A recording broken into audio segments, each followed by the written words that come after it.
আজকের রেসিপি ডিম দিয়ে চিচিঙ্গা ভাজি। আমার মতো যারা চিচিঙ্গা তরকারি একদম পছন্দ করেন না তারা চিচিঙ্গা এইভাবে ডিম দিয়ে ভাজি করে খেতে পারেন। এইটা খেতে দারুণ লাগে। আসসালামু আলাইকুম, আমি সুরভি কুকিং হাউসে আরো একবার স্বাগত জানাই। প্রথমেই একটা প্যানের মধ্যে আমি ৩-৪ টেবিল চামচের মতো তেল দিয়ে দিলাম। দিয়ে দিচ্ছি পেঁয়াজ এখানে 1/4 কাপ রয়েছে। কাঁচামরিচ দিচ্ছি বেশ অনেকখানি, কারণ কাঁচামরিচটা দিলে এই ভাজিটা খেতে ভালো লাগে, একটু ঝালঝাল হলে ভালো লাগে আর কি। তবে আমার কাঁচামরিচগুলো এমনিতেও ঝাল কম, আপনারা ঝাল বুঝে তারপর ব্যবহার করবেন। এইবার পেঁয়াজ আর কাঁচামরিচ হালকা নরম হওয়া পর্যন্ত ভেজে নেব। পেঁয়াজটা যখন একটুখানি কালার চেঞ্জ হয়ে যাবে এবং হালকা নরম হয়ে আসবে, সেই পর্যায়ে আমি চিচিঙ্গাগুলো দিয়ে দিচ্ছি।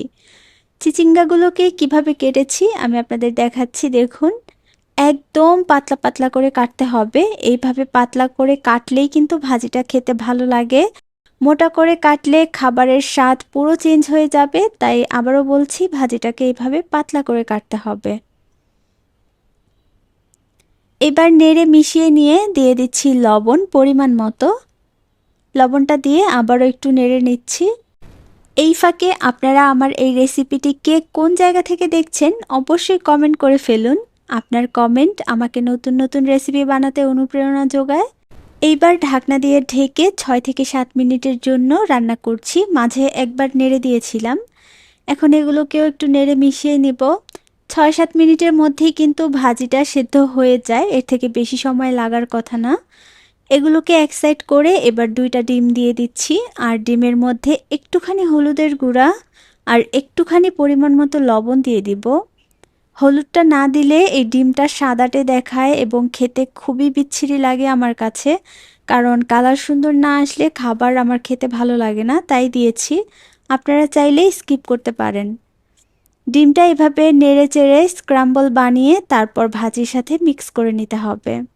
এইভাবে দাঁড়িয়ে থেকে একটু নেড়েচেড়ে ভেজে নিতে হবে। তবে সব শেষে একটা মশলা দিতে হবে। এইরকম অবশ্যই হাতে নিয়ে এভাবে জিরার গুঁড়াটাকে ছড়িয়ে দিবেন। এখানে আধা চা চামচের মতো জিরার গুঁড়া হবে, আমি দিয়েছি।